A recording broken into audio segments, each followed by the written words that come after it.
Hey, yo, we talking all the facts. You're blind, baby. You're blind from the facts. With the Lawfather, William Franchi. You can't handle the truth. On the Hip Hop Study Hall podcast with DJ Ekin. I should not act like this, man. DJ Ekin, it's back, man. The Hip Hop Study Hall podcast. And as promised, one part learning platform, one part inspiration, all things the culture. And of course, I got my guy back. You know what, today? Do you have a pitch like that you have for yourself when you introduce yourself? Do you have a pitch? For in here, yeah. You do? Oh, yeah. Can I? Because I've never heard the pitch. Like, I just know you because you're like a really cool guy. Like, you're like a really cool dude to me. You're not like you really know your law stuff, but you don't strike me as like you're like a lawyer dude I think I could run into in a bar and then be like, yo, I'm really cool with this lawyer dude. And all my boys be like, you cool with it? Yeah, bro, like I'm cool with this dude. Like, not just go to his office because I got a case. Right. Like, we hang out. Like, so let me hear like your pitch, and then that's your introduction to yourself. So this is what we would do on my show, which I appreciate the fact that you've clearly never listened to the show, but damn, bam. But on that note though, I hardly even listen to a playback of my own podcast. That's fair. So there's that. I mean, so there's that. So we are here in Lawfather Studios, right here actually, I can't even get my own pitch right. Hold on, let's start that over. Right here in Lawfather headquarters, we are in Lawfather Studios. Boom. And I like, obviously, I'm not doing something right with Jason because I need to set up the Hip Hop Study Hall studios because like it's late. Like I'm a fan of that. When I walked in, that was the first thing I saw. Like, that is my favorite. That is my favorite sign that we have. Welcome to the family. Welcome to the family. The Lawfather, back on the Hip Hop Study Hall podcast. Always happy to be here. Are here in Lawfather headquarters, which is new for me as I start moving around. First things first, I want to get into this conversation as we continue what happened last week. But before we open the cameras and before we open the mic, all that good stuff, we were just talking about, we were having guy talk, right? And I threw the question out in the room. And sports guy, music guy that I am, let's get your opinion. What is Antonio Brown doing right now? Because you're in Tampa. Right. He was a Buccaneer, so I know if we didn't know about him before that, right, we definitely knew once he became a Buccaneer. And then we all saw the infamous exit that he made. And I am all for anybody that can do their own thing. Right. But as a fan of football, somebody who watches the culture, life in general, your thoughts on what is Antonio Brown doing right now? Well, I'll take it a step further because I actually used to represent NFL players as an agent, so I've seen a little bit of the inside. Okay. Well, I want to preface this with I don't want a defamation lawsuit from Antonio because I think that's one of the things that he's liking to do. Right. Something's off. Right. It just screams of something being off. And having had friends that played professional football, having represented professional football players. Right. It's really easy to miss those things, and those guys, I'll generalize it as a whole, they don't know what's going on necessarily that we see, right? So we have the luxury of seeing it from the outside looking in, right? And whether it's from the level that we see it with Antonio Brown, being that like I don't know him personally, I don't think you know him personally necessarily, right? Nope. That we've been in and around private circles with them, but guys that I've been around with in private circles, right? That you see it from the outside, but they don't see it. To them, they're fine. To them, there's absolutely nothing wrong with them, right? So I'm not saying that there's something wrong with Antonio Brown. I'm not saying that some of those hits have had an impact, especially the one where he got knocked out. Right. I'm just saying from the outside looking in, if he's a friend of mine, I'd be like, dude, what's up? But you got to know that sometimes that, hey, dude, what's up? What's going on here? Could get you put out of VIP. Could get you put out of VIP, which I was never concerned with necessarily. Well, those real friends aren't though. But you can lose a friend over it, right? And because it can be so tumultuous, right? And look, one of the guys that I was friends with, I'm no longer friends with over that same thing, right? That same concept. So, it is what it is. And it's a difficult thing. So, I would think, my opinion at least, there's something going on. I don't know what, but I don't think he's going to have a really good music career. But you're the music guy, so. Yeah, before I even get to the music, let me back up just 1 second. Let's talk about, I'm glad you brought up the real friend and we were talking about the VIP thing, because here's my take on that. If I, as a real friend, tell you the truth, Tell you the truth. Like, and there's a respectful way to tell the truth, right?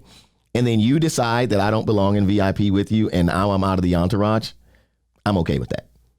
Like, I really am, because, and just like you said, because to me, real friends are not yes men. Real friends tell you what you need to hear, not always what you want to hear. Right. And I'm not saying that a real friend doesn't encourage you. I'm not saying that a real friend isn't like, bro, when he knows you should have caught that ball, right? And he's like, that's a little bit on the quarterback, dude. Like, you got them all, right? Yeah, we could do that. Right. But if your friend is genuinely, to me, and making a fool of himself might be a stretch, so I'm not going to say he's making a fool of himself, but I'm like you. Football is this guy's life, right? Yeah. And I do believe this part. I think that without football, he's somewhat lost. Say what you want on all your social media. That part I have been around. Not him personally, but dudes who are into this rap game, who are into this hip hop space, who are into just what they're into, like it's their dream. Like even me, sometimes, like when I first didn't have radio, I was lost for a minute because I thought radio was what made me, not realizing that even my second situation at radio, you kind of came after me because I was hot. Yeah. You know what I'm saying? So I had something to offer, and he is still a dope player. But I think without that, though, he's trying to find something to grasp onto, right? Yeah, and I think you see that not just in athletes, but right. but in anybody in any walk of life. You do something for long enough, and it makes you who you are, right, wrong, or indifferent. It just does. I mean, how many lawyers out there are 65, 75, 85, right, still going at it, and it's like that dude's just going to sit and die at his desk, right? There's nothing else to, like, that's who he is, or that's who she is. Right. So it's not relegated to just any one thing, but, look, as an athlete, the better player you are, the more you can be a giant pain in everybody's butt. Right. And he's that good that he can be a giant pain in everybody's butt, but has he exceeded that? Yeah, because I think here's the part to me that I think that he might be missing. And again, this is our opinion here, right?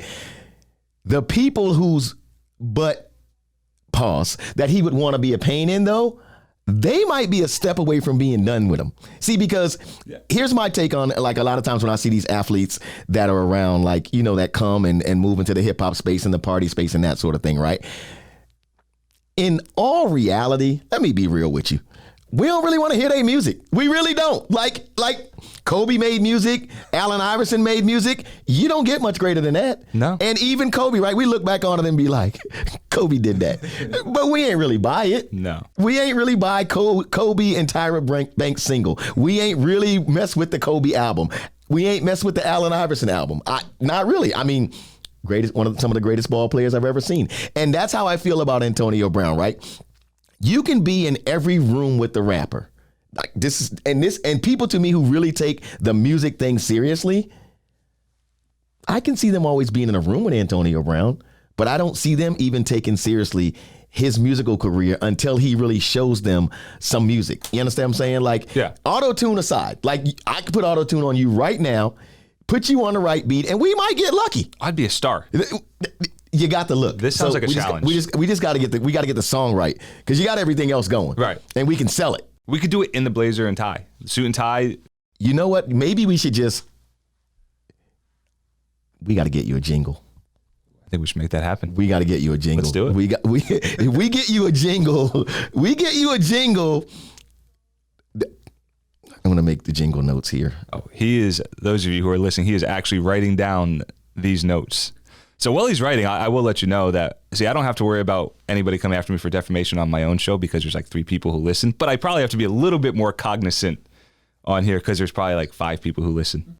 Yeah, because and of those 5, 4 of them are looking for a check that I do not have. Like, so they might as well get ready, because you sue me, all you're getting is like 4 or 5 pair of sneakers, and if it's too many people involved, you got to share those. So you do what you want to with your life or whatever, And the reason he comes up to me, like Antonio Brown comes up to me, is because the more I watch him too, it's like he's losing who Antonio Brown was, turning into this like baby version of Kanye.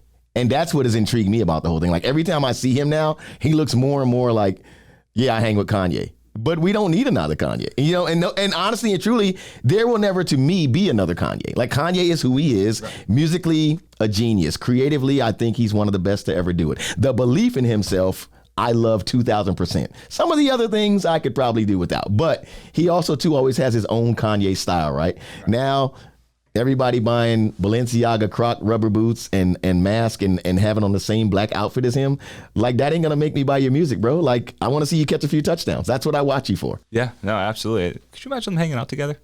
They do hang out. That's what I'm saying. They actually not philosophically hang out. They actually physically hang out together. Well, they've been spotted at games together. He is dressing exactly like Kanye. Oh man, this could be fun to watch. Yeah, and he's also, if I'm not mistaken, he's been given a position inside of Kanye's Donda thing as somewhere involved in either all of sports or just the football portion. Imagine them in a room together. I don't know. I'd love to watch that. I'd love to just watch it all just unfold. Well, speaking of rooms, and this is another fun fact. Just came out that Kanye might have had Kanye came out of a hotel and then two girls came out. I guess that's not for this episode. That's another thing. But yeah, that might be it. That's a reality show, right? Him and Kanye in the house. That's what I mean. Yeah, him and Kanye in the house, and we'd have to get some other people in the house. But boy, him and Kanye alone, that could sell some video there. Kanye and AB's house. We need to make a note on that on the notepad. Our house. That's what we just call it, our house. And every day they be claiming who owns more of the house because of the amount of money that they make or whatever they're doing. Kanye old stuff though, to just jump back on that, was awesome. I haven't listened to any of the recent Kanye albums, but his first album. Yep. I mean, the Kanye period though is. Kanye's very, very different to me. And honestly, I don't even listen to much of his new stuff as I did the old stuff. But I think what he has mastered too, though, is keeping people so intrigued that now he's actually selling the process. Yeah. You know what I'm saying? Like, Kanye literally made like $6 million off of those listening parties. And the album was never finished. So you kept coming to hear unfinished product, and then he would tweak it again, and you were in the process the whole time, you know, which is giving a listener or a fan even more of the experience, right? And he was making a gang of money and didn't even put the album out yet. Maybe, because I know we talked about Kanye last time, right? And we kind of focused on maybe he's crazy or you know, really not all there, right? Right. Maybe he's a genius. Well, maybe all of this is a show and he is very sound-minded and knows exactly what's going on, and he is making a boatload of money over all this. Well, I will say the money keeps coming in. Yeah. The problem I have with it, if it is a show, is him attaching it to real life things. That's if it's a show. Now, if it's a show, right, the part that I really have a problem with is when he does things and then he takes it back to, you can't laugh at me because I have a mental health condition. You understand what I'm saying? Like, you can't be an ass crack, and then all of a sudden, like, when you get called out on it, it's suddenly your mental health issue. Because at some point you have to address the mental health issue if you're going to fall back on it. That's true. You understand what I'm saying? Fair. But I will say I am in agreement with you when we talk about the creative process and how he does it, the amount of records that he's put out and the amount of records that he's sold. Even this new film, Genius, right? Whoever, just to be filming a documentary from the start of your career, is genius to have it now be a $30 million deal for someone else and the amount of people around Kanye who have blown up creatively, you know, like all the way from, he's had an influence on everything, fashion, everything, like, and they thought he couldn't do it. Right. So for that part, I will agree with you, genius. The way he's handling his divorce, me and my boys have gone back and forth where they think, man, when you're fighting for love, you're allowed to do anything. I don't agree with that. And as a lawyer, would you advise your client to do anything for love? Not like posting on social media. I'm doing it all publicly. No, I mean, look, at the end of the day, he's got kids, and that's kind of the tragedy in all of it, right? I mean, right. He and Kim can do whatever the heck they want. They can not beat each other up physically, but they can beat each other up with words all they want. Fine, cool. They're adults, right? And I by no means am advocating for anybody to really kind of go after anybody else, right? But I mean, when you talk about the fact that they have kids, like, just get it over with, figure it out, just let the kids move on, because it's hard enough for them it's hard enough for any kid to go through a divorce, let alone something that's extremely public. Right. So in COVID times. Yeah. With two of the biggest, I I would guess stars on the planet, like with how people are in their lives, the cameras at every corner. Oh yeah, it's like gotta the be kids, difficult. The kids can never even come outside without cameras flashing everywhere. Yeah, I couldn't imagine. Like I couldn't imagine my kids living like that. I mean, I personally wouldn't want to live like that. But here's one for you. Can you imagine you and the missus? You're watching over your kid's TikTok, right? Right. But your kid has a TikTok, and in the comments it's like, "Yo, Venmo me 200,000." In your 4-year-old, 5-year-old kid's TikTok comments, like, "Yo, your mom give you the combo to the safe." Like that's the kind of stuff that's in North's comments on TikTok. People are like, "Yo, tell your mom to cash at me like $1,000," stuff like that. Yeah, I mean, look, people are sick on social media. I'm not saying that that's the sick level, but I mean, I see comments on mine. I have a 5-year-old, right? My oldest is 5. Right. There is no way he has a phone or anything else that he can go on any social media with, and that's going to be for the very foreseeable future for him, right? Right. So I can't get past that aspect, right, of having them, but because you know that there's these sickos online. Right. So, I mean, I guess if you're going to do it, I don't know. Well, I got no Kim, words for that. In Kim's defense, though, I don't think she's turned North loose like all the way by herself like that. And I also think anything with the Kardashians is 90% calculated. You understand what I'm saying? So I almost would venture to say it's like a taste of getting North into it. Because remember, Kylie is borderline billionaire, and they bought her in, and she barely says anything. Think about it. I can't even remember really hearing Kylie talk other than on the show. I couldn't point her out to you, and I know one of them has some brands that are really successful. That's Kylie. Oh yeah, Like that's the extent of my knowledge of that. And so with my running fun fact that Kylie barely had lips 5-6 years ago and sold more lip products than anybody. Like she really did. Like I don't know. Well, yeah, that's enough of our news for the week there. I don't know, like the Antonio Brown thing. Like I said, I keep seeing him on social media. He actually was at he did a party this weekend and one of my boys' spots in Atlanta. So I saw again, and it just looked just like Kanye was on the flyer, and I was like, "Dang, dude, like you're losing yourself." Like Antonio Brown is really like. A lot of dudes look up to him as like a really dope football player. And now it's becoming almost like, I hate when it becomes comedy. I think that's what bothers me when you become comedy on the internet. And the internet's looking for anything to bring you down. So that's the part I hope he gets through. Like, and if there's something wrong with him mentally, I hope he gets through it. And if he wants to play again, I hope that, he fixes everything and then he's back in the league and being good though, not just a shell of himself, Yeah, no, look, he's always going to be a good player, right? I mean, I guess eventually he's not going to be because eventually you're going to get old and not be able to run routes like that. But, right. As long as he's able to, he's still going to be good. But is it going to be worth anybody's hassle of what goes along with it, right? Well, and the Bucs thing was huge, right? In and of itself, take everything else aside. If he was hurt and if any of the comments made back and forth were accurate, fine. You can get through that, right? You can survive all of that on both sides. The fact that you take your pads off and run off the field during a game, that says a lot. And I mean, you got to question if anybody's going to take that chance. Yeah, that was big. So I recommend to any high school kid watching this, like, don't leave the field that way. Yeah. Like, if you have to leave the field, maybe talk to a coach and leave a lot more quieter than that. Like, maybe just wait till the game's over. Like, you're not changing anything. I think right. What was it? It was just after halftime, or it was still a lot of game left. There's like 30 minutes of your life left. Right. Just hang out. There was a lot of game left. They're paying you for that whole game. Just hang out and relax for a half. Man, if you can't go in, you can't go in, and you just tell them you can't go in. Boom. There you go. There you go. Anyway, maybe that's the rational thought process. Honestly, I don't think there's anything wrong with it. So that's kind of why, like I said, having you here is awesome because it's almost like a bar conversation, but then if there's ever facts involved, I'm asking the right guy because you know me, I will give your ass a fun fact or a fact that's like might be a little shaky, but that's why I always like when you're here. My facts can be fun. No. And like I said, you're a great conversation. Don't ever take it like I think that, I got this lawyer here. He's just here to tell me the facts, folks. He's not a good talk. Like, no, like Dude, I even asked, could we create a whole segment for this guy? That's how great I think he is. That's it. Like, all facts with the Lawfather.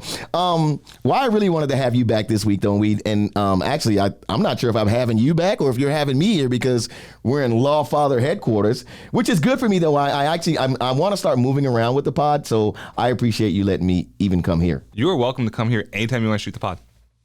That might be a move. You can do it anytime, seriously. Anytime. This room, I only use this room. Those of you who are listening to us, it's all decked out. These are actually soundproof right behind us and on this wall. So it's done up pretty well. Not a lot of echo. So you're welcome here anytime. I only use this for video. Is it safe for rappers? Yeah.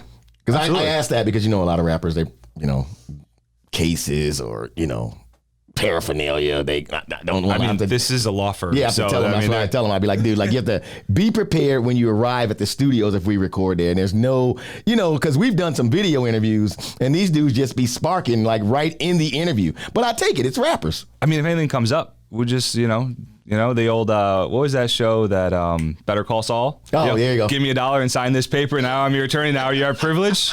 We'll just do that same thing. Dude, you see the facts? You see the things I learn here? I'm not sure that's actually accurate, but it sounds really good for TV. I don't even think you need the $1. You just gotta, just sign up. Retainer, done. And I always have paper. Oh, see, I should bring a pen though, because Jason says I only want to write in pencil, so I probably should bring a pen. We have those here, actually. This place looks like it's always prepared. That's why I'm saying I am gonna come back here. Big deal that I wanted to talk to you about because we talk about a lot of things to me when I come see you, pertaining to legal and factual versus what people believe in the street, what people believe online, right? And we're looking at 10 years ago, February 26, 2012, we lost a 17-year-old kid named Trayvon Martin. Shot and killed over in Sanford, Florida. Was a pretty big deal, even more than a pretty big deal. I mean, first of all, we lost a 17-year-old kid, but shot by a security guard who was actually supposed to be, in my opinion, there's no other way to put it, protecting the very neighborhood that Trayvon was in visiting his father, right? We got all of that. We got all kinds of things that go along with this, right? We got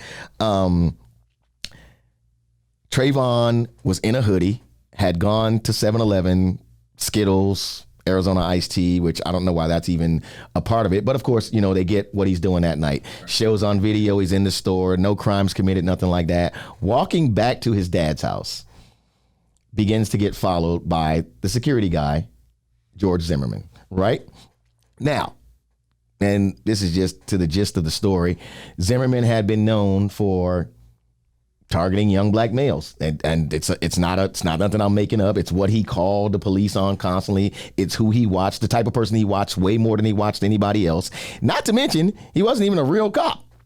He wasn't even a real. Let's get that out. He's not even a real cop, but he is carrying a 9mm gun, and he was licensed to carry that gun, right? I believe so. Yes. Okay. So that's not. Yeah, because there would have been an additional charge. Yes. Right. So yeah, he was. So he was licensed to carry that gun. Now, in the course of that evening, when he saw Trayvon, he started following him.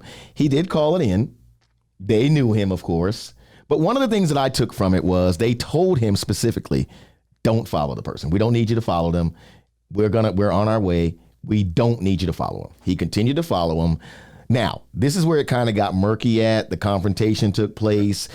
Trayvon was on the phone, whoop-de-whoop-de-whoop here and there. They get into a tussle. Somehow or another, however close he was, they get into a tussle. Within them getting into this tussle, there's some confusion about who actually yelled for help. Now, one of the things that I've learned about that part is that a few of the neighbors actually say that they heard a young teenage boy yell for help. Also, one of the fun facts about this, and I say fun fact, not meaning funny, but if we're looking into facts, is that one of the neighbors also said that the investigating officer on the scene told them to change their story or had them, somehow had them change their story. Again, I don't know all of that part to be totally true, but the part that gets me is how this became a stand your ground case, a big stand your ground case. Now, before I give it to you, this is one of the biggest discussions that I have in the barbershop or in anywhere that this conversation comes up. And I always say this. I say George Zimmerman had a great lawyer, right? Because if you're going by the law, and you could tell me if I'm wrong, from what I get out of this, right? George Zimmerman was wrong in every aspect of this, following the kid, pretty much harassing him, checking him when he's like, bro, I don't got to tell you where I'm going. I'm going back to my dad's house. I don't owe you an explanation. All of that, right? But where they were able to win the case is when they got into the tussle, he was losing. And in losing, then it became, I fear for my life. I pull my weapon. I shoot this kid. Now, I don't know how much may know more than I do about the case, but when we're talking stand your ground, is that exactly where he became able to win this case in the eyes of the law? There's so many different layers, right? Gotcha. So there's so many pieces to kind of touch on, but let's just focus on that one part for the moment. Gotcha. So they actually elected not to, and I remember actually from all of the news, it was, this is a stand your ground case, stand your ground, stand your ground, stand your ground. Right. They actually elected not to pursue stand your ground. So and let me take a step back, actually, because stand your ground is really super complicated, right? It's simple, but it's also complicated all at the same time because it can be invoked at any step in the process. So law enforcement can invoke it and say, we didn't make an arrest because of stand your ground. Just like that downtown Tampa shooting that we were talking about and that they're cooperating, right? So the police could go, yep, we're going to say that this falls under stand your ground and it's self-defense and we're going to leave it under there. There's all different pieces that fall in line when you make that determination versus just not charging somebody. Gotcha. Okay? A judge can do it, a prosecutor can do it, or a jury can do it. Okay? And if a jury's doing it, they're doing it at the end of a trial, right? One of the kickers is if you win, you can actually get some of your attorney fees back. Okay, and you're immune from civil prosecution. So that's one part of it. And look, when you're talking about a criminal case, right, we're always talking about guilty beyond a reasonable doubt. And all the facts leading up to it, bad for Zimmerman, right? Facts afterwards, bad for him as well. You know what the problem becomes in convicting him of that? And obviously they didn't convict him. Here we are 10 years later, and we know he wasn't convicted. Right. You know what the major problem is with getting him convicted? What was it? The middle part. We have no idea what happened. No idea, right? All we know is we have an idea of how it ended, right? So we know how it ended. Right. We know how it began. But we don't know how we got from that beginning to the end. And that is where in the criminal side, that guilty beyond reasonable doubt really comes into play. Especially when you have something murky like we know he got shot. Right. We know who shot him. And we know some kind of altercation ensued. Right? But what we don't know is, did Zimmerman take a rock and hit himself in the face with it? Did Martin really hit himself in the face with it? Or hit Zimmerman in the face, whether a closed fist or an object or whatever else, right? We just don't know. So that makes that part really very, very difficult. Okay, let me stop you here because this is what everyone would say back. Yeah. Why does that matter? Like why is that middle piece so important? Like what you're saying. And when you say rock, right, there was talk of I just made that up. Okay, no, but there was talk that he said something about Trayvon Martin took his head and was banging his head on the sidewalk or something like that. Yep, so you're right. there was a mention of, like you said, cement and that sort of thing. Why is that so super important though? So, I mean, if you're in fear, right, if you're getting your head beat against a concrete, whether it's a rock or concrete or whatever else, I mean, you should be in fear of your life, right? I mean, look, I'm 6 foot, you're 5'7". Right. If you're on top of me and you're banging my head into the concrete, yeah, you could end my life, right? I mean, that's just the reality, or cause me serious bodily harm. And that's the standard, right? So I don't have to think that you're going to kill me necessarily. But if I just think that you're going to cause me serious bodily harm, I can defend myself.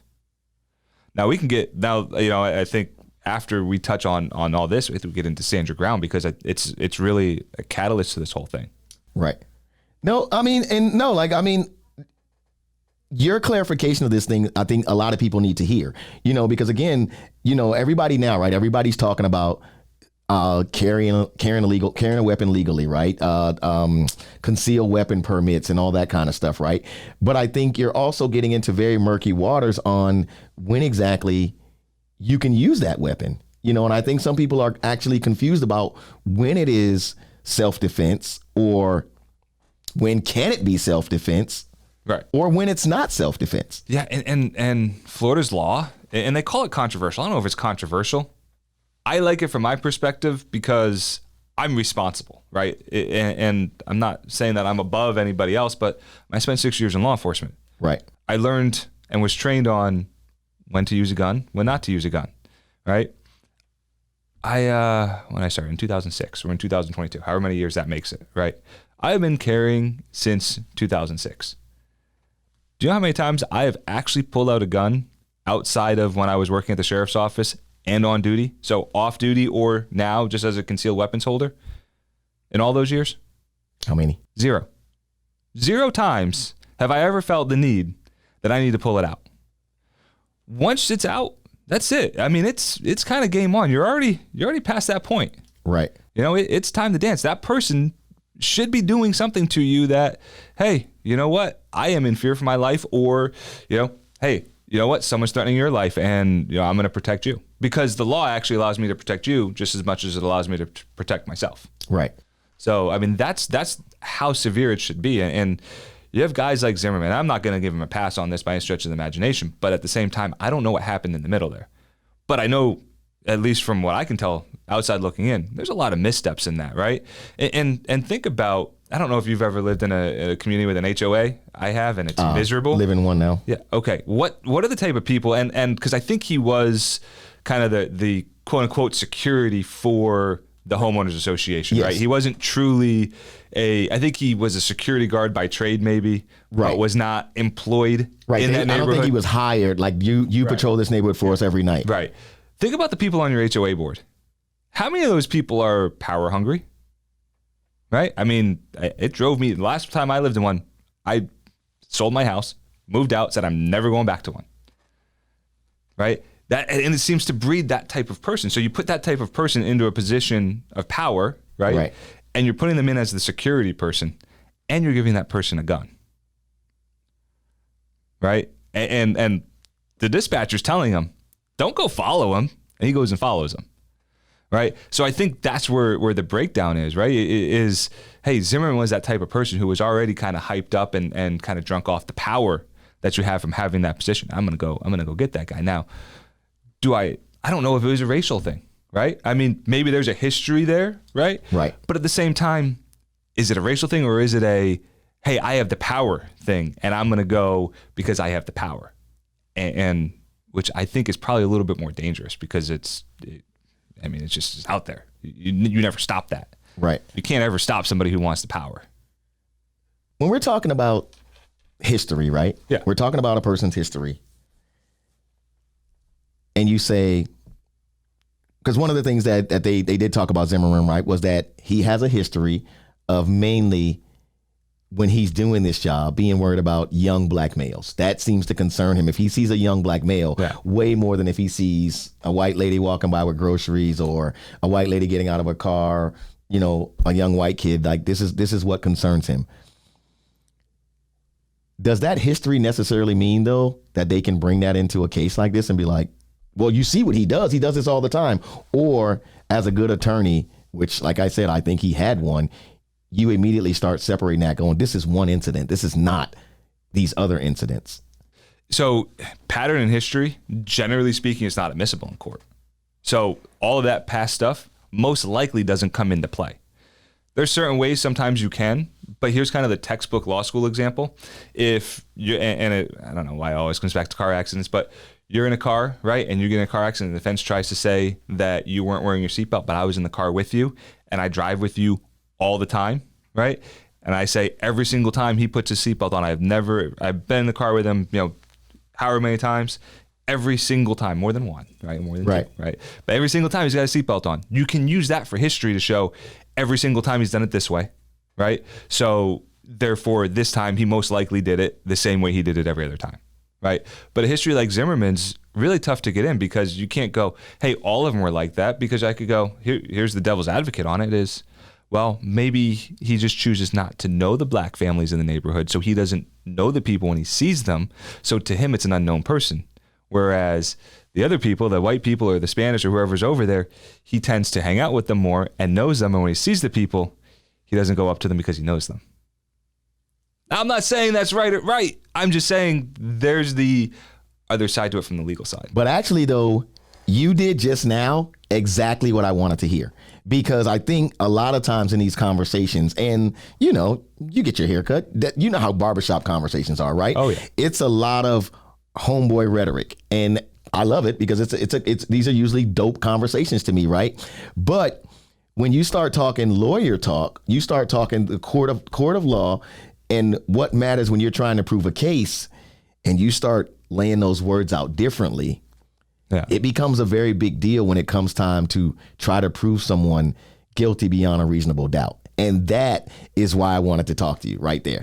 Yeah. And I think, how do we get people to understand that part, though? You understand what I'm saying? Like I'm sure you have clients, you have to be like, this is why I'm telling you this. This is why I need you to stop doing this, right? And I've heard you say it maybe to me before. I watch enough lawyer shows, right? It's not what I think I know. It's what I can prove. Right. And when I hear you talk sometimes and lay things out to me, I go, that's the difference in the conversation. Absolutely. Yeah. I mean, that's the thing. And let's touch back on the fact that there were witnesses who said that maybe law enforcement told them to change their story. Doubtful, right? I mean, what officer out there, right? And having been in that position, at the end of the day, and I don't want you or anybody else that's listening to take this the wrong way. It's a garden variety shooting. I've worked shootings, I've worked a lot of things, and guess what? You're there every day, and you're dealing with this every single day, right? So yes, it is a big deal, right? But when you're working in that, right, this is your garden variety case, right? Two people, they get in a thing, and there's a shooting, and someone dies, right? It's big, don't get me wrong. Right. But look, if you treat everything in law enforcement as if it's big every single time, you'll burn yourself out, right? So to them, it's a garden variety case. There's no incentive for any of them to go to any witness and go, you should change your story, right? Now, what I could see go on, and I could see where it could get twisted, is some of the interviewing techniques that exist, and I mean, I use it to this day, is that you ask a person, you have them recount everything, right? And then, because you know certain pieces already before you're talking to that person, so you're having them tell you, and you want to vet whether or not what they're telling you is accurate or truthful, right? Because maybe they're lying. Right. And I'm not saying these witnesses were, but just in general, as a technique, maybe they're lying. So then you start picking bits and pieces out, and you have them start recounting a story from a specific spot. And then you start, kind of moving down the line and seeing how that story changes, if it changes, and introducing pieces from other things that you've heard or been privy to, right? So, it could be that. It could be, even just challenging. Hey, how do you know that it was a 17-year-old that you heard yell? How do you know that? Have you ever heard George Zimmerman speak? How do you know he doesn't have a voice that sounds like a 17-year-old? How do you know Trayvon Martin doesn't have a voice that sounds like a 30-year-old? Right. Right? So you start piecing at that to try to figure out, okay, what does this person actually know? Or what do they think that they know?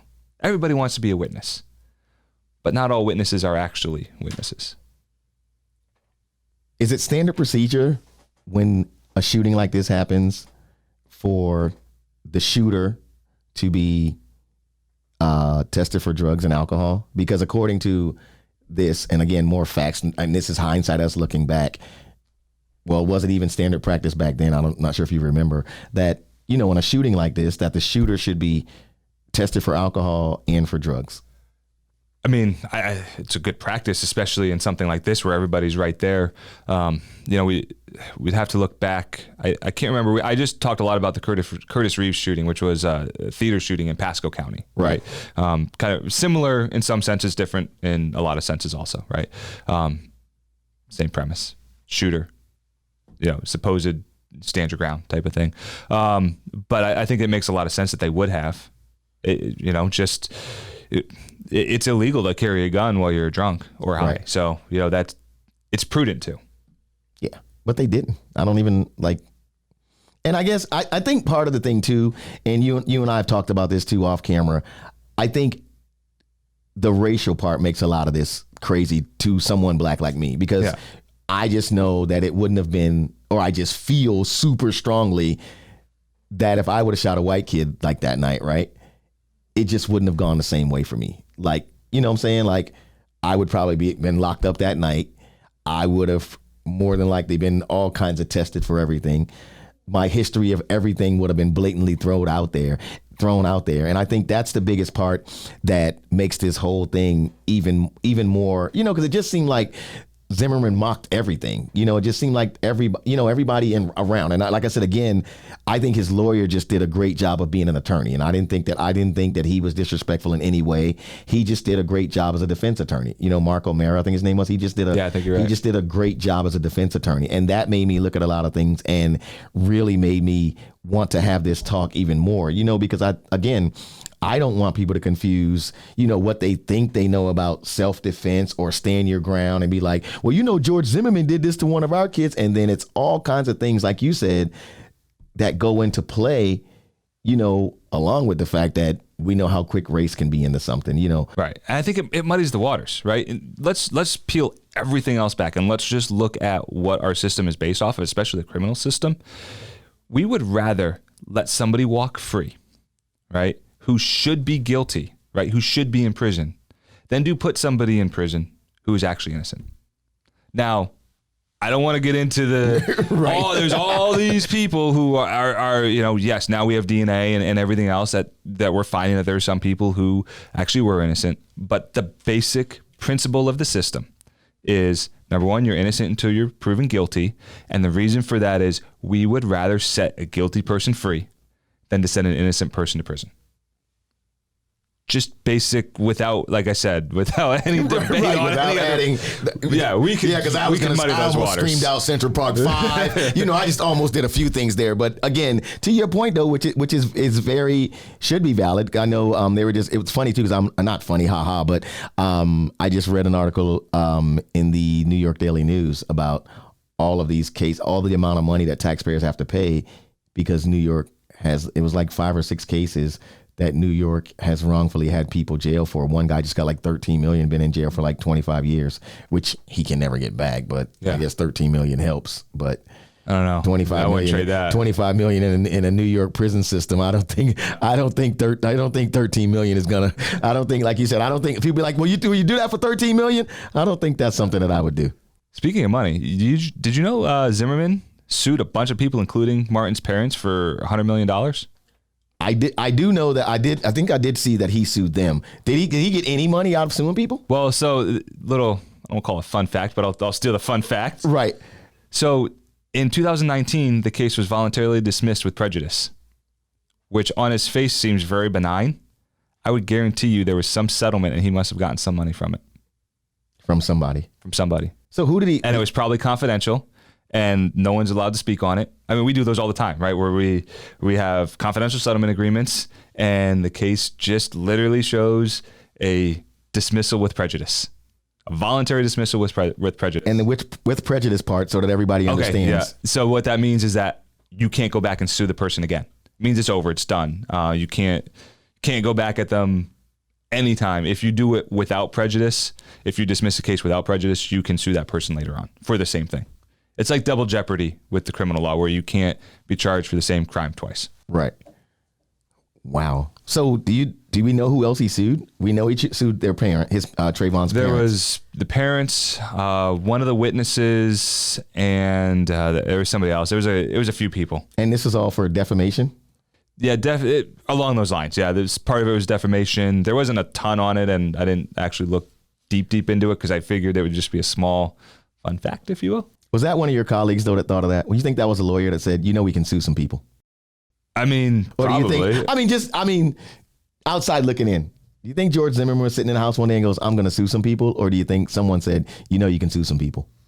This is just your opinion. Probably a combination of the two, in all honesty. He might have asked, right? Can I sue somebody? Yeah. I would bet that's how that went.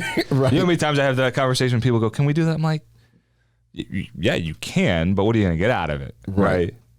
So far different from this situation, but and we haven't even really touched on stand your ground in all this. No, we haven't. But I still got one more thing, because there was just so much money around George Zimmerman too when all this went on, right? Like the lawyer fund, like the GoFundMe they set up or whatever. Wasn't there like a bunch of money in that to pay for his defense? So apparently some of those are fraudulent. Wow. Yeah, that people were setting up these accounts because there was something that he came out and said, these are fraudulent.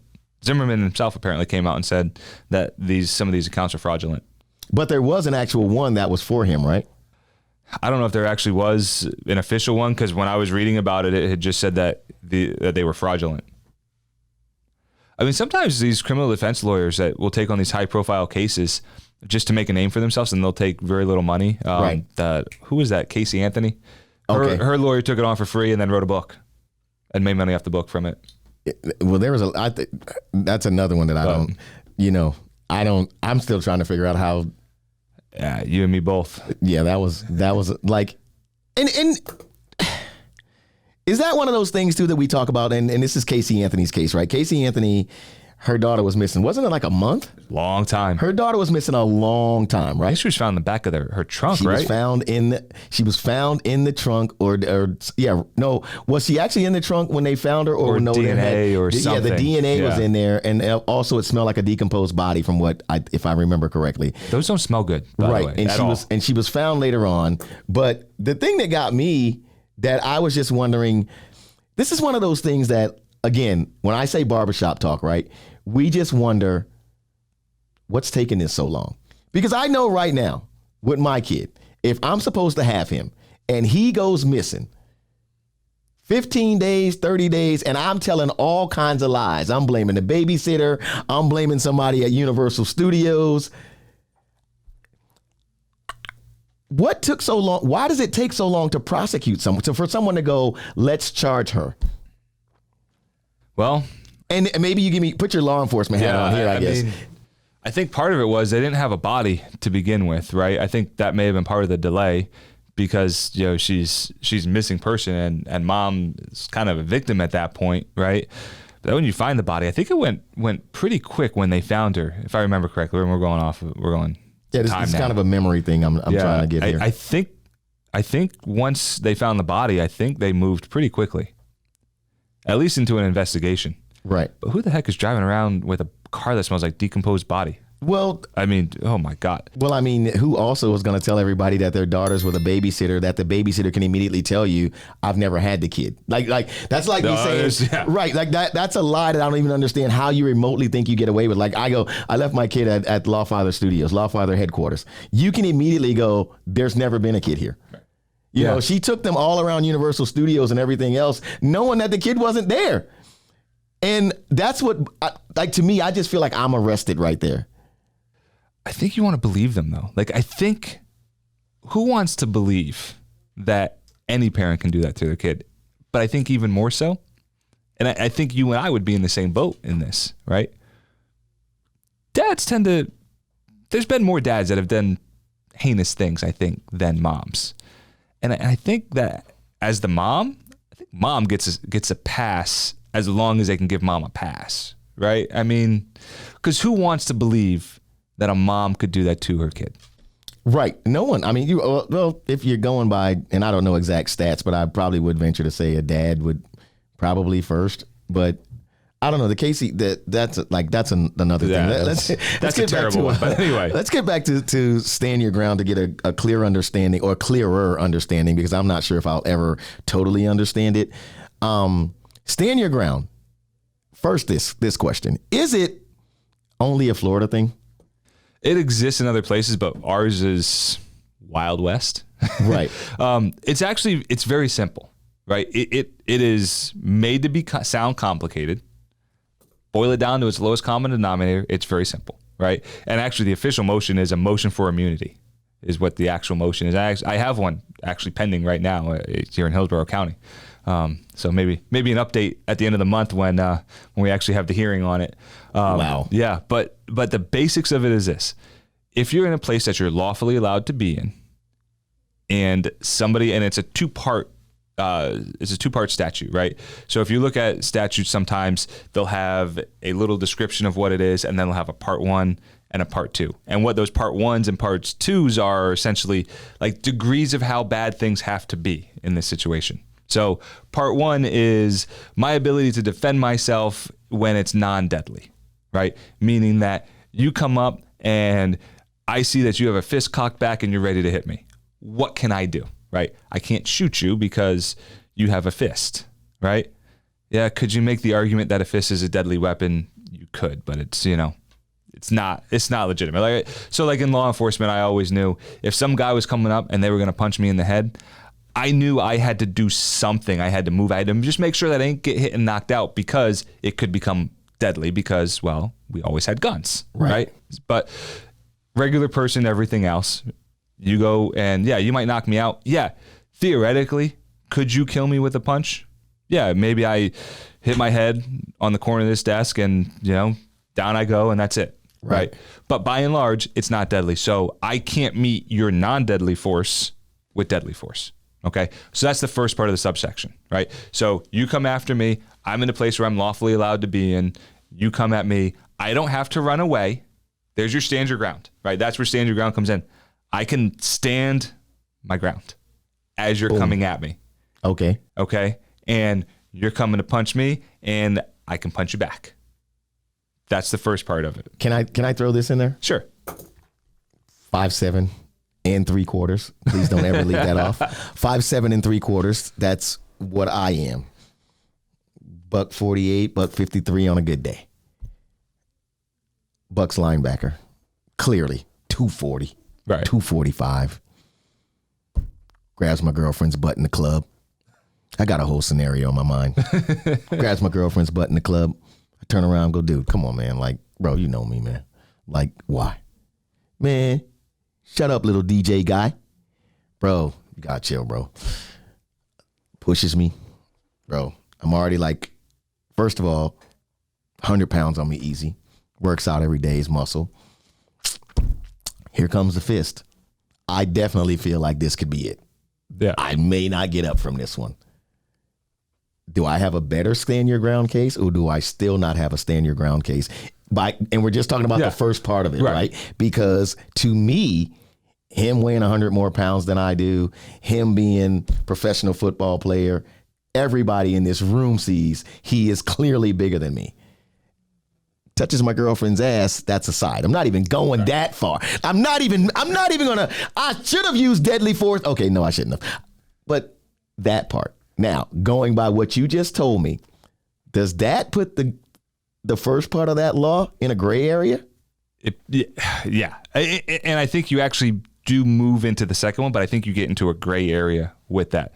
But let's change your guy to, let's just say, an MMA champ. Right, where his fists are a deadly weapon. But there's no real such thing as that. Oh. I thought that's what they said about boxers. I thought they said sounds good in the movies. I thought that I could have sworn. And again, I get this from a barbershop. You see why I need you here? Because I thought that, like, let's use Mike Tyson. I thought that, if I'm not mistaken, coming from, I think my barber told me this, and he knows everything. My barber knows everything. They all do. Shouts out to Mel, my barber / therapist / I don't know. But a boxer's hands are considered deadly too. Yeah, because I've seen some dudes get up out of a chair, and that barber had some deadly hands, and woo, your head is dead, bro. But let's talk a boxer. Sure. I could have sworn I've heard at least 17 barbers and 18 other dudes in a barbershop say that Mike Tyson's hands are considered a deadly weapon. So it's kind of a half-right thing, right? There's no official designation of that, right? But take your same scenario. Right. And you got Mike Tyson there. And you're not the aggressor, right? He starts it and you go, dude, what are you doing? Like, what's going on here, right? And he pushes you, then you see him coming and you see him cock back like he's going to punch you, right? Oh, yeah. You, me, Jason, I think we all have carte blanche to shoot him, right? Absolutely, right? Or use some sort of deadly force. So it doesn't have to be, here's the thing, it doesn't have to be a gun. It could be a knife, it could be a rock, it could be anything, any type of deadly force. I think you would be in that part too, which is because it's not just death, right? So it's not just that being punched by Mike Tyson could kill you. It could cause you great bodily harm. Right. So part two is that you can defend yourself with deadly force if death or great bodily harm is imminent. So that's part two of it. That's part two of it. Yeah. So that's when the part two is when you can use deadly force. So Mike Tyson punching you, and I want to say that I've actually seen kind of the physics on Mike Tyson's punching, that it actually, like, you have about 100% chance of having brain damage as a result of getting punched in the head by Mike Tyson. Especially bare fist, right? Yeah. Yeah. I mean, I guess what people don't necessarily know about boxing is those gloves have some padding in them. And when you're in the professional ranks and you're fighting a heavyweight fight, there's not that much padding. Right. But there's still some. Right, so it takes a little bit off. And if you'd like to see the damage that a Mike Tyson punch can do, you can Google Mitch Green, right? Isn't it Mitch Green? He hit Mitch Green with bare fist in a bar or something in Brooklyn back in the day. Some bar, Mike Tyson got into it with Mitch Green, who's also a boxer, and Mitch Green did not look. He looked like he might have wished he had deadly force, and Yeah. But so. With that being said, and I don't know if he saw it coming, because from what I understand, Mike Tyson's hands are so quick, you're not seeing that coming. Well, that's the other part of the problem. Right. For the deadly force. Okay, so that's the second part of it. Right. So, you have to legally be there, right? So you can't trespass, right? Or you can't be breaking into someone's house, right? You can't break into someone's house, shoot the homeowner, and go, well, I was acting in self-defense because the homeowner was going to shoot me. No, you just bought that bag by breaking into that guy's house, right? So, but yeah, so once you're lawfully there and someone's attacking you, you either have one or you have two. One being that you can fight back without deadly force to stop it, or two, the force is sufficient coming towards you that you can use deadly force. Now, what's interesting is back when Zimmerman was running Stand Your Ground, and I would wonder if they would do it differently today, the way the law is written today versus then, because it is even easier today than it was then. So we talk about burdens, right, on the legal side, and what the burden is really just saying, who has to prove it, right? Is it the defense that has to prove it, or the state that has to prove it, right? So in a criminal trial, to kind of break it down, the state has to prove that the defendant did it. Okay, so if the state doesn't prove it, they don't win. Okay, Stand Your Ground, when Zimmerman case was going on, and up until I think about 3 years ago, right, maybe 4 now at this point, it all kind of blends together. But it was on the defense to prove. That's what I was going to ask you. Okay, it was on the defense to prove that it was self-defense, right, and that it was reasonable, and all the elements to it, all the facts that come into play with it. The defense had to prove that it was self-defense. But they chose not to even use the Stand Your Ground. They just fought that he was innocent. Right. Well, they argued self-defense in trial. Okay. Right. Okay.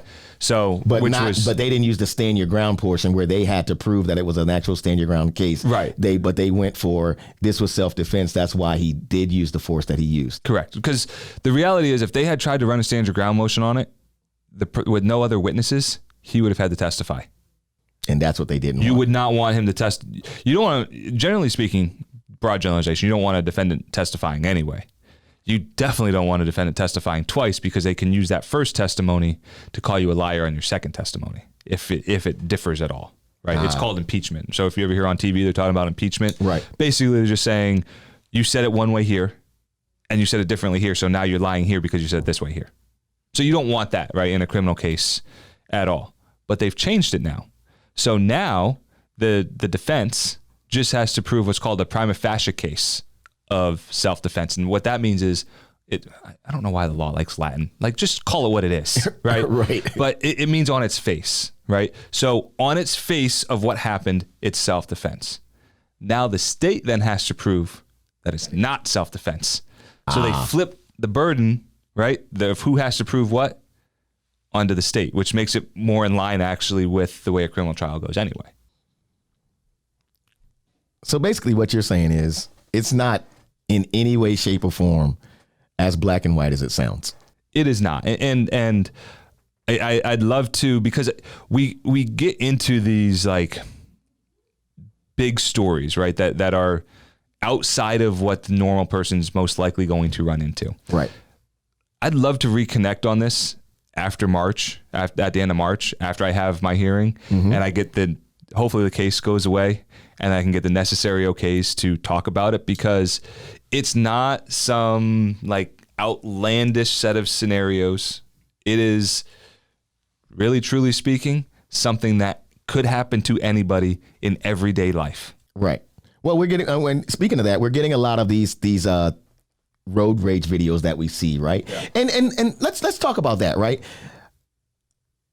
George Zimmerman and Trayvon Martin, one of the things you mentioned is we don't know what happened in between.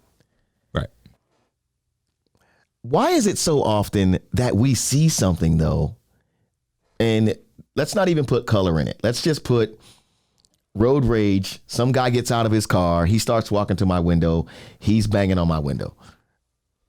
Him just knocking on my window, though, that probably, going by what you're saying, would not be considered putting my life in jeopardy. But what if I feel like that because this guy's gotten all the way out of his car, and I'm not even saying he has a stick right now, but I have seen videos where a guy's banging on a window and he's got a pipe or whatever. Does that start to push we start getting in that gray area now of like whether I feel like I'm fear for people have said they are in fear for their life or something like that? Yeah, I mean, the reality is, and I'll go back to the law enforcement training that I've had, right? You know, one of the most dangerous places to be? In the driver's seat of a car. Wow. Even as a deputy, with a gun on your side that you can easily get to, you know how hard it is to get to while you're seated in a car? With the seatbelt on, most of the time. Even without a seatbelt. And we ran through scenarios with that and how difficult that it was, right? So now think about it like this. You're just Joe Citizen out there. You're probably stopped at a red light if this is happening, right?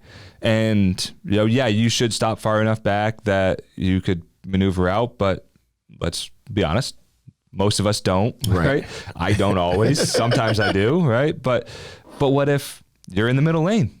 And even if you left yourself space, there's cars on either side, and you got this guy coming up and banging on your window. You don't really have anywhere to go. You can't really climb over and go to the passenger seat. It's not really realistic in most cars. What if you have a passenger and then you gotta wait for that person to get out? Then you got to get out. So there's all these other factors. So I think you have a much better and easier ability to go, yes, it was self-defense because I got this guy banging on my window. Now, can you go shoot that guy if they're just banging with their fist on the window? No, probably not. Can you shoot the guy before the window breaks? That gray area, extreme gray area. But once it breaks and he's still swinging a pipe and there's nowhere for you to go, well, even in Florida, you don't have to go anywhere. You don't have to show that you could go anywhere.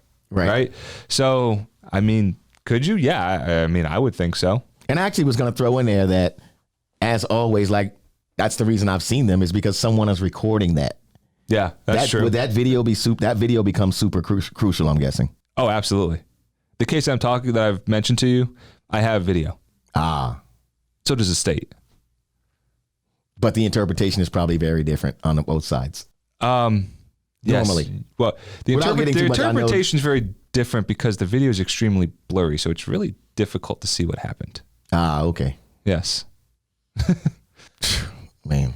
Well, like I said, I appreciate you as always because again, and I laugh a lot about saying that barbershop talk, you know what I'm saying? But and I enjoy it. You know, barbershop banter to me is even better than watching sports shows sometimes on ESPN. It is because you get all these opinions and you get these fans, you get people, and then you get into these conversations that are about real news that's happening. You know, and one of the things that, like I said, that I really want the next generation to understand is a lot of these things have consequences. These actions have consequences, right? Absolutely. And one of the things that you said that I say all the time is once you pull that gun, though, you're in a very different space, you know? And, you know, I just read a case in Atlanta at a state fair out there, right? That an altercation breaks out.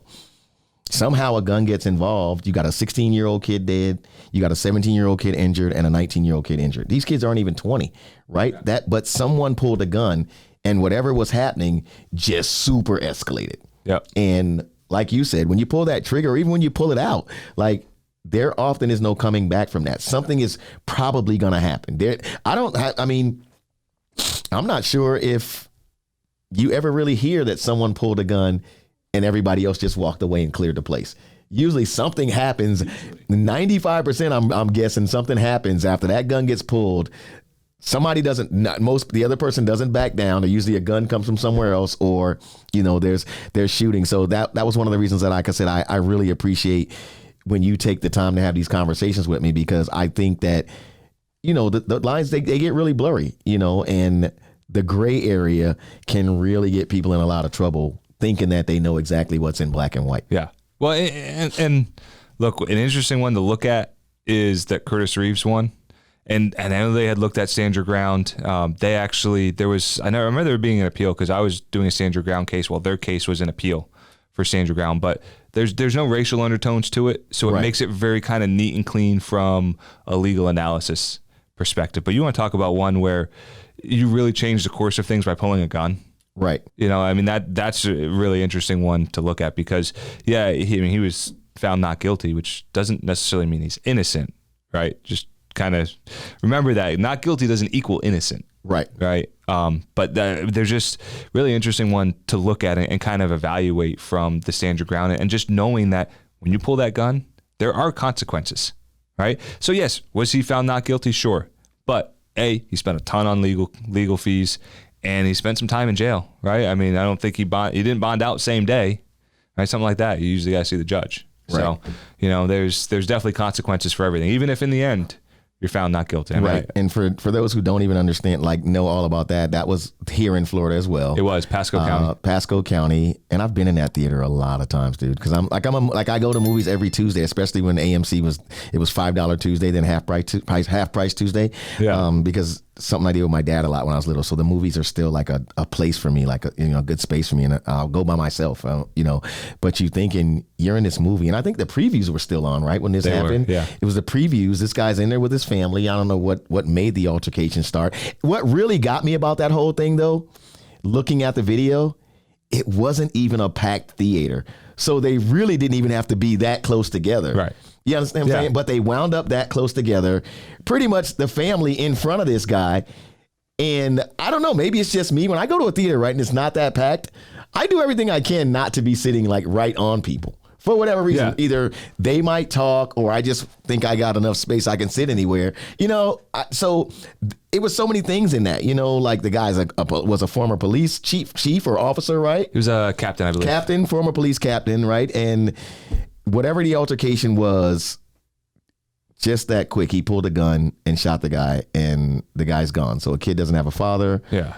Wife doesn't have a husband anymore.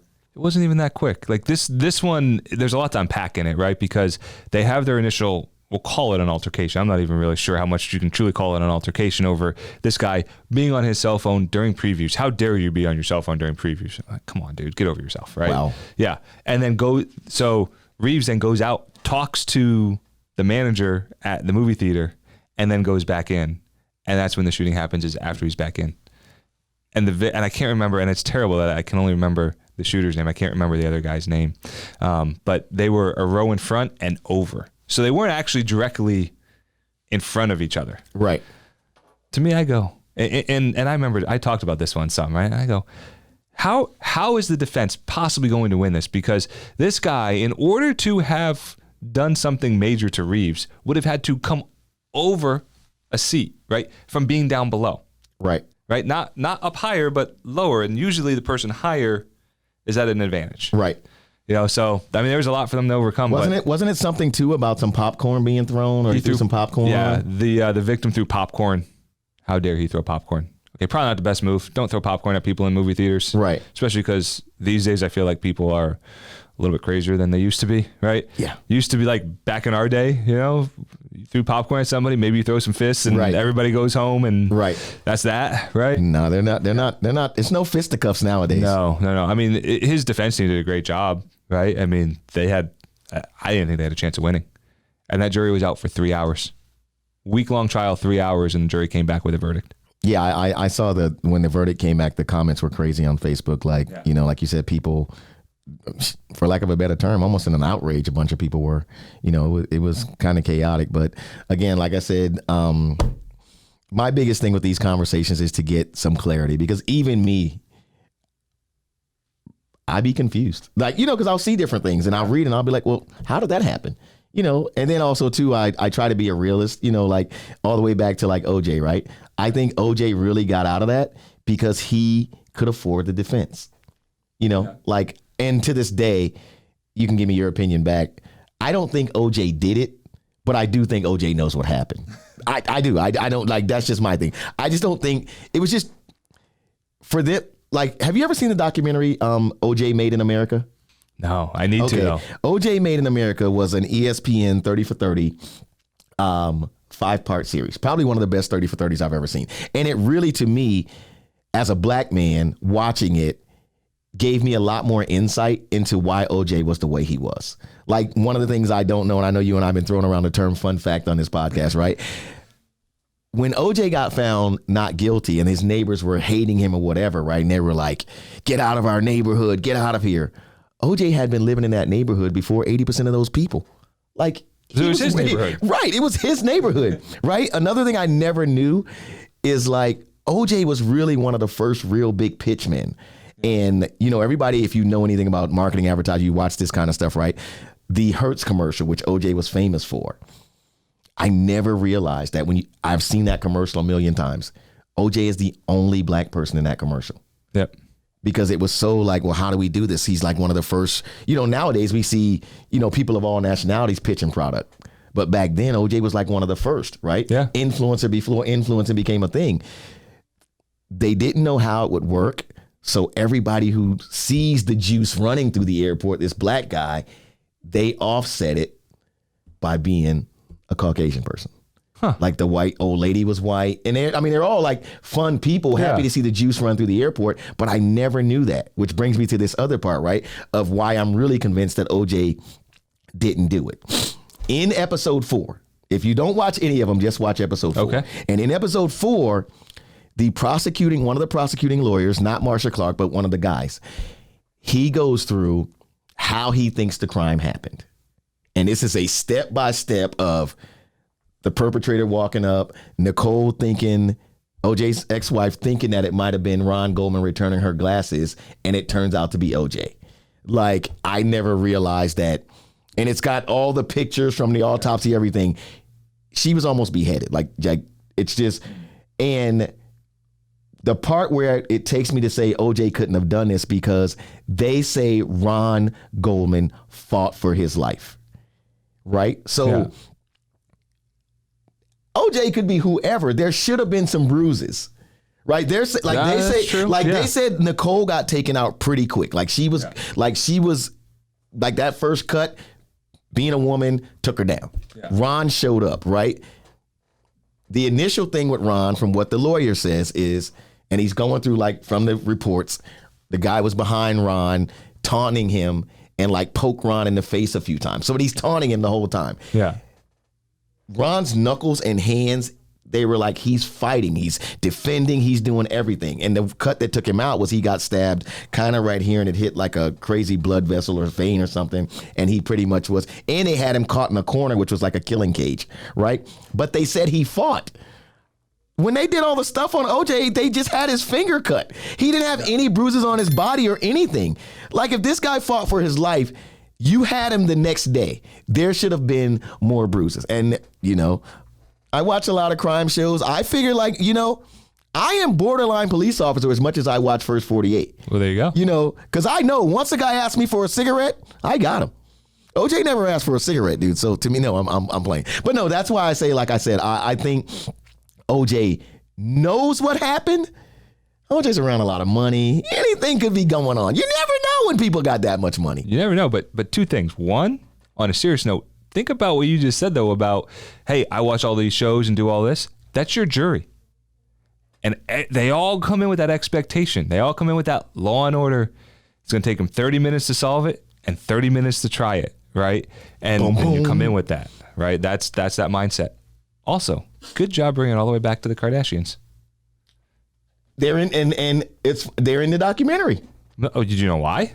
Well, their dad. Yeah. Their dad was one of OJ's defense attorneys. Right. Yeah. I would guarantee you the 5 people who listened, 4 of them didn't know that. Yeah, and they talk about him too. There was this bag that he walked away with. Yeah. There's this bag that he walked.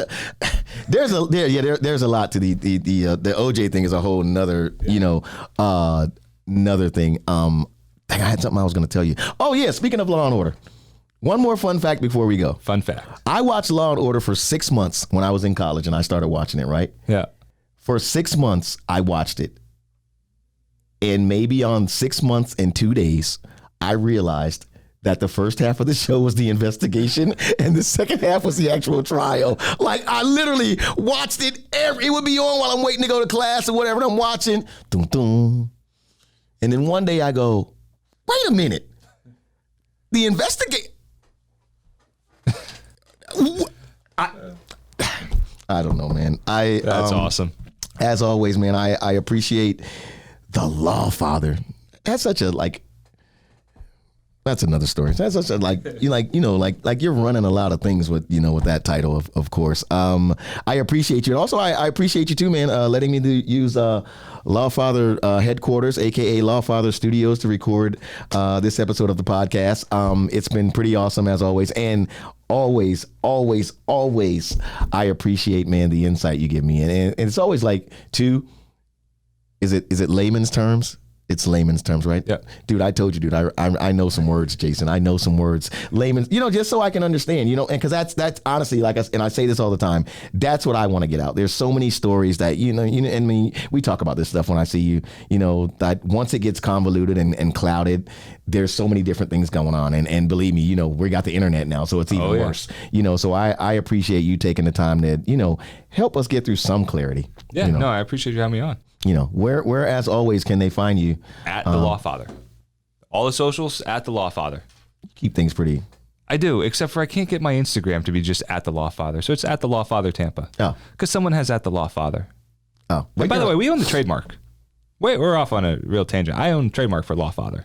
And I still can't get Instagram to give me at The Lawfather. Are you actually talking to Instagram? Did they respond when you hit them up? Do they respond? Yeah, they respond. They have, if it's copyright or trademark infringement, there's a form that you fill out and send it right in. Oh. I think that person's working this week too. You know why? Because all of a sudden this week, again, they went like to videos I have that are 4 years old and stuff, and they're like old music stuff. Someone's claimed this. We're taking, this person can't, no one can see this in these countries. And I'm like, oh, that person's working again. But then what'll happen in like 3 weeks, it'll come back and go, this wasn't infringement, and your videos are back up. Dude, first of all, they're videos from like 3 years ago that I forgot I even put up in my Instagram, right? But it's like, I wonder, does this person work like every 6 months that does this? Because they just come out of nowhere, and all of a sudden I'll start getting these notifications on Instagram. This video has been removed, and then it'll show me a list of countries. Like, dude, like I at this point I don't even care. First of all, because it'll be like a 3-year-old video. Yeah, and I'm like, that person must be off vacation, or they started this department back up again. Well, so you know how they do it? If someone makes a complaint, it goes through their algorithm and it automatically takes it off and saying that you're infringing, and then someone real comes through and looks at it and makes the determination. So that's why you see it, and then you see it come back on. Because that's what happened with the Lawfather one, was they took the guy's account down. Right. And then about a week or two later, he had his account back, and they told me they ruled against me. We're going to try it again, though. Might as well. You know what we'll talk about soon? What's that? Trademarks. Ooh. That's a good one. That is a good one. That's a good one. Really pertinent for I know. personal branding, and we did it for Hip Hop Study Hall. I know. It's a super crazy one. Yep. We talk about branding too and marketing, because I mean, with working with NFL players, had a little bit of experience in that, and yeah. Is there something you don't do? Do you cook? I cook. Yeah, I'm Sicilian. Of course I cook. You should that's what you should do. You should get a YouTube channel, The Lawfather Cooking. Dude, you be over here discussing a case, but you're also preparing like a special dish that puts you in the mindset of that case. I think I'm gonna make that happen. Yeah, because I got like the cooking show idea came to me yesterday, and we got to go soon. But I was a friend of mine was cooking, and she cooks awesome, phenomenal, right? And I said we should start a YouTube channel. She cooks because I can't, and all I'm doing in the kitchen is messing things up. I'm messing things up. But you're showing me. I got to stop telling this idea, because the 5 people watch person number 3. Next thing I know, they got a blown up YouTube channel because they started something that we talked about. Can't do that. No more details. No more details. Lawfather Cooking coming soon. Dude, like. Yeah. My guy, The Lawfather. The Lawfather. The Lawfather. I like that. The Lawfather. Yeah, jingle coming soon. We can work on that. We can get that done. I do want to work on that for real. I think, dude, jingles are the way. You get a jingle and they start singing it. Oh yeah. Dude, they start singing the jingle, boy, and it's like, we'll get it on iTunes. Yeah. Big time. Streaming. Spotify, look out. Taylor Swift, here we come. Do you do entertainment law at all? Not anymore. You did though? Yeah. We gotta have some other conversations. The Lawfather, a guest. We are at Lawfather headquarters. I am DJ Ekin. I appreciate you, man, as always, and I appreciate everybody that rocked with us right here at the Hip Hop Study Hall podcast. Yeah, enlightening. Always. Don't forget, as Ben tells me all the time, and Jason says, shouts out to Radio Influence. If you're watching on our YouTube channel, download, subscribe, like, all that stuff, and share. I am DJ Ekin, Tampa's most connected DJ. I promise you, I am looking to learn something weekly. You'll be back soon, though. Sounds good. I promise. Like, oh yeah, and also too, like when you finish that case, I need you to come back. Yes, couple of weeks. Couple of weeks. We're gonna keep moving around too. I like this studio, but I think we move around. Like, I think we get you in a recording studio one day too. We talk about like some entertainment stuff. We could do that. Can we get some turntables for that one? Dude, I can get the studio setup. I can get. Like, let's make we that can happen. get that made. We can go old school on it with vinyl. My guy. It's Hip Hop Study Hall, the podcast, man. We out. Stop playing. Don't forget, man, hit that subscribe button right now so you can catch all the updates and all the haps here at Hip Hop Study Hall, all right? It's your man, DJ Ekin. I see you. Subscribe. Hit it now.